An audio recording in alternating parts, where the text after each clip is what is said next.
కూడా వాళ్ళయన్నీ కూడా అమ్ముకునే వారు కానివ్వండి, ఇలా వివిధ వృత్తుల కళాకారులు ఇటువంటి వారందరికీ కూడా వీళ్ళు బ్రతకడమే కాకుండా కొందరైతే వీళ్ళు బ్రతుకుతూ ఇంకొకరికో ఇద్దరికో ఇంకా వీళ్ళు కూడా కొద్ది గొప్ప ఉపాధి చూపించే కార్యక్రమం కూడా జరుగుతూ ఉంది. ఇలాంటి వాళ్ళందరికీ కూడా ఈ కార్యక్రమం ఎంతగానో ఉపయోగపడతా ఉంది.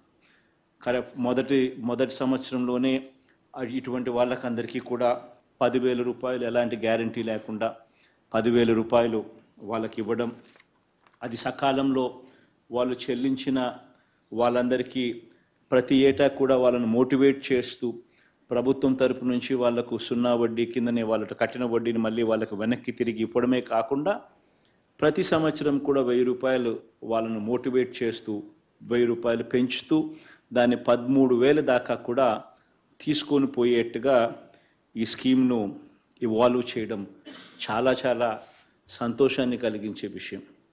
ఇక్కడ ఇంకా కొన్ని సంతోషం కలిగించే ఇంకా కొన్ని విషయాలు కూడా ఈ స్కీమ్ ద్వారా చూస్తే, ఈ 16,73,000 మంది ఎవరైతే ఈ స్కీమ్లో లబ్ధి పొందినారో ఇందులో 87.13% అంటే 87% నా అక్క చెల్లెమ్మలే. నిజంగా ఇది మరో మహిళా సాధికారత విషయంలో ఇది మరో విప్లవం అని కూడా చెప్పొచ్చు. 87.13% ఈ 16,73,000 మందిలో రుణాలు తీసుకొని ఇలా కడతా ఉండి మళ్ళీ వెనక్కి తీసుకొని మళ్ళీ కడతా ఉన్న వాళ్ళలో 87% మంది నా అక్క చెల్లెమ్మలే.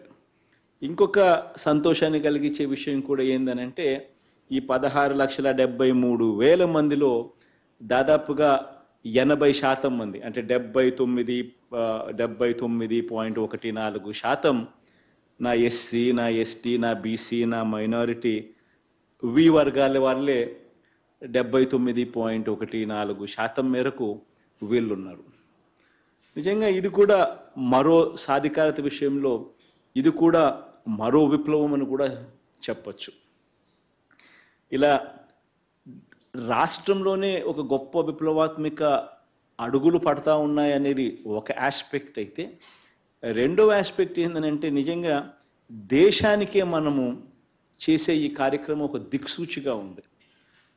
అది ఎందుకు దిక్సూచిగా ఉంది అనంటే, ఏ స్థాయిలో దిక్సూచిగా కూడా ఉంది అనంటే, దేశం మొత్తం మీద సెంట్రల్ గవర్నమెంట్ ఎంతో పుష్ చేసి సెంట్రల్ గవర్నమెంట్ 7% వడ్డీకి ఇటువంటి చిరు వ్యాపారులకు రుణాలు ఇప్పించే కార్యక్రమంలో భాగంగా కేంద్ర ప్రభుత్వం దేశవ్యాప్తంగా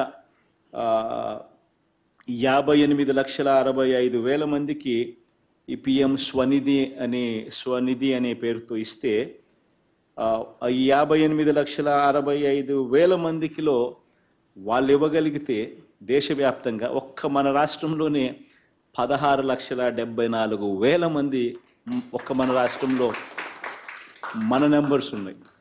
అదే రకంగా దేశవ్యాప్తంగా 10,220 కోట్ల రూపాయలు ఇలా కేంద్ర ప్రభుత్వం 7%కు ఇచ్చే కార్యక్రమం చేస్తే, 10,220 కోట్లు చేస్తే ఒక్క మన రాష్ట్రంలో 3,373 కోట్ల రూపాయలు ఒక్క మన రాష్ట్రంలోనే మనం ఇవ్వగలిగాం.